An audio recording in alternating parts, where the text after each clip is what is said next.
தமிழர்கள் நடவு செய்வது தமிழர்களின் கலாச்சாரம் பாரம்பரியமா, அல்லது தமிழர்கள் விவசாயம் செய்வது தமிழர்களின் கலாச்சாரம் பாரம்பரியமா? இன்றும் தமிழர்களே விவசாயம் செய்து கொண்டிருக்கிறார்கள். விவசாய கூலிக்கு மட்டும் ஆட்கள் வடக்கிலிருந்து வருகிறார்கள். பிராமணர்கள் அதிகாரத்திற்கு வந்து ஆதிக்கம் செலுத்த தொடங்கிவிட்டார்கள் என்றால் பட்டியலினத்தைச் சேர்ந்தவர்கள் தாழ்த்தப்பட்டு விட்டார்கள் என்று அர்த்தம். ராஜராஜ சோழன் காலத்தில் பிராமணர்கள் வாழ்ந்தார்கள், அவர்களுக்கு அவன் தண்டனை கொடுத்தான் என்பது உண்மையானால் பட்டியலினத்தைச் சேர்ந்தவர்கள் அவனது காலத்தில் தாழ்த்தப்பட்டவர்களாகவே இருந்திருக்கிறார்கள். ராஜராஜ சோழன் படை நடத்தினான், ராஜேந்திர சோழன் படை நடத்தினான், உலகை வென்றான். அவர்களது படைகளில் பட்டியலினத்தவரின் நிலை என்ன? படைத்தளபதியாக, உபதளபதியாக, போர் புரியும் பெருங்கூட்டமாக இருந்ததற்கான வரலாற்று சான்றுகள், ஆவணங்கள் உண்டா? எனக்கு தெரியவில்லை. இருந்தால் தெரியப்படுத்துங்கள். முரசறிவித்தவனை ராஜராஜ பறையன் என்று அடையாளப்படுத்தினான். மீதம் இருந்த பறையர்களின் நிலை? வள்ளுவ பெரும்பாட்டனே பறையன்தான்.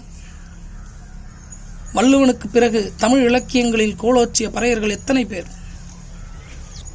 பிரெஞ்சுக்காரர்கள் வந்தார்கள், டச்சுக்காரர்கள் வந்தார்கள், முகலாயர்கள் வந்தார்கள், ஆங்கிலேயர்கள் வந்தார்கள்.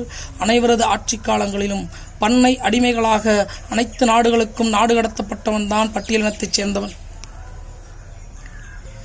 நமது கிராமங்களில் ஏற்கனவே இறுகிப்போன சாதிய கட்டமைப்பில் அடக்குமுறைக்கு உள்ளாகி அடிமைப்பட்டு கிடந்த தாழ்த்தப்பட்ட மக்கள் வெள்ளைக்காரர்களால் அடித்து விரட்டப்பட்டு நாடு கடத்தப்பட்டு தரங்கம்பாடி துறைமுகம் வழியாக சிங்கப்பூர், மலேசியா, பர்மா போன்ற நாடுகளை சென்றடைந்தார்கள்.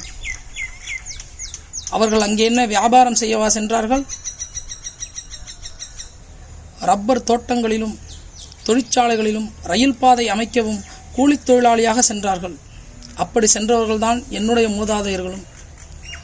சிங்கப்பூர் விடுதலை அடைந்த பிறகு அவர்களுக்கு கிடைத்த கல்வி, வேலை வாய்ப்பை கொண்டு அவர்கள் முன்னேறி இருக்கிறார்கள். நீங்கள் எந்த கட்சியில் வேண்டுமானாலும் பயணிக்கலாம், அதில் எனக்கு பிரச்சனை இல்லை. மேட்டுக்குடி மக்களின் வாழ்வியலை தமிழர்கள் கலாச்சாரம் என்று நீங்கள் ஏன் தலையில் தூக்கி சுமக்கிறீர்கள்?